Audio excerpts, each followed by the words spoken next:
programang ito ay rated SPG. Striktong patnubay at gabay ng magulang ang kailangan. Maaaring may masiselang tema, lengguwahe, karahasan, sexual, horror o droga na hindi angkop sa... Hahanap ako ng hitman para mapatumbal yung legend tax na yan. At pag nangyari yun, hindi na akong problema. Kinagulat nga ni Carlos Benitez ang biglang pagdating ni Zoe dito nga sa stage dahil may gusto nga siyang tanungin dito. At ito na nga, at isinumbong ni Zoe ang ginawa nga dito ni Dax na sumugo daw ito sa Apex at nagbanta pa ito na ipapakulong daw di umano itong si Zoe. At dito nga na pinakalma ni Carlos Benitez itong kanyang anak at sinabihan na dapat ikalma muna niya itong kanyang sarili.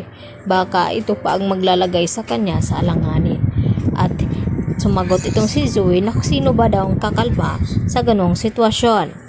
Na sinabihan nga siya dito ni Dax na makipag-date sa kanya at kung hindi ay papakulong siya nito. At kapag napuno daw itong si Zoe, siya na daw maghahanap ng hitman upang ipatumba nga itong si Dax at hindi na problemahin ni Zoe at lalo na't makakalabas na sa kulungan itong kanyang ina.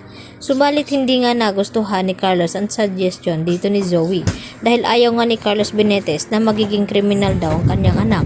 Kaya siya na daw ang gagawa ng paraan at nakakasigurado daw itong si Carlos na hindi na siya babalikan dito ni Dax dahil may kasunduan nga silang dalawa na subukan lang niyang gantiin itong si Zoe ay maibabalik itong si Dax sa kulungan. At dito nga na sinabi ni Carlos na kinakailangan doon muna itong si Zoe sa Apex at huwag munang pumupunta sa Eastridge dahil pinagdudahan pa nga siya ngayon dito nga ni Lynette sa palagi nga nilang magkasama ni Carlos Benitez. At nang makabalik na nga sa Apex itong si Zoe ay inis na inis naman ito at maya maya nga ay biglang nagring itong kanyang cellphone at hindi nga nakalagay doon kung sino at sinagot ni Zoe at nagulat ito nang si Moira nga ang kumausap dito kay Zoe. At nung una ay sinermonan pa nga ito ni Moira at tinanong na totoo ba na titestigo itong si Zoe laban sa kanya. At dito nga na hindi inamin ni Zoe na gawa-gawa lang daw ito ni Giselle. At nainis naman itong si Moira at sinabi sa kanyang sarili na kapag siya daw ay makalabas sa kulungan, humanda daw talaga itong Giselle na ito. At dito nga na sinabi ni Moira kay Zoe na wag daw niyang problemahin si Dax dahil siya na nga raw ang bahala nito.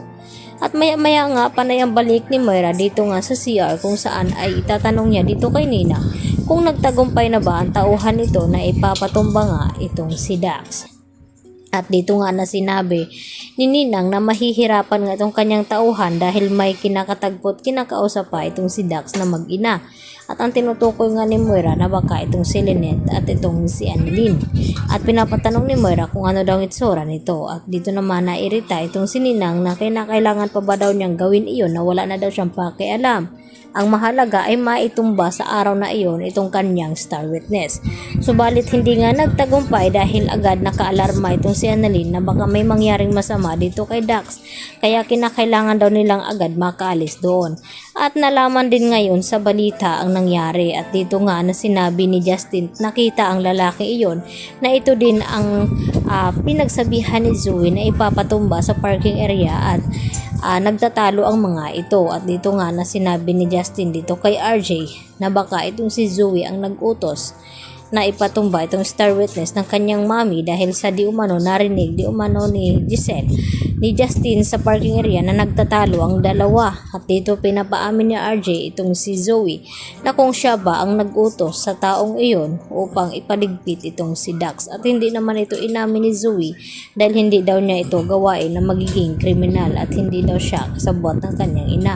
At todo dinay naman itong si Zoe upang hindi nga malaman na nila na nakipagsabuatan pa rin itong si Zoe sa kanyang ina na si Moira. Kaya yan naman ang ating pagkatutukan mamaya kung malalagay nga ba sa alanganin itong si Annalyn na hawak niya itong baril at inuutusan ni Dax na paputukan nga ang lalaking iyon nang sa ganon ay hindi mapapahamak itong si Dax at hindi makakalabas ng kulungan itong si Moira. Kaya yan lang po ang ating antabayan mamaya mga kapuso dahil mapapanood natin ang mga eksenang hindi natin kakayanin. Yan lang po at maraming pong salamat sa inyong panonood at pakikinig. Bye-bye!